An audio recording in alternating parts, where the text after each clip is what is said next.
این ماهیه که میبینید من گرفتم.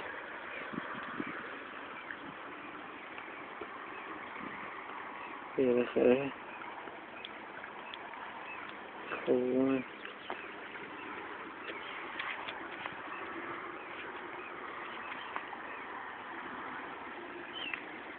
مجید رحیمو صدا کن بیاد در بیاره. چیه؟ بگو بیاد درش بیاره رحیمو. برو اونجا صدا کن. آقا رحیم بیا درش بیار. بله نجم جون اینو برای تو گرفت.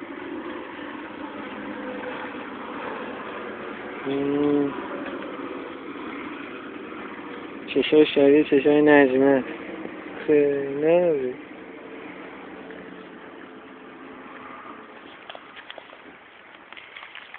نه ماهیگیرهای خسته یکی اون برای یکی هیچ رو نگرفت. سیخ کنیم تو دهنش، سیخ کنیم تو جیرش، بذاریم رو آتیش.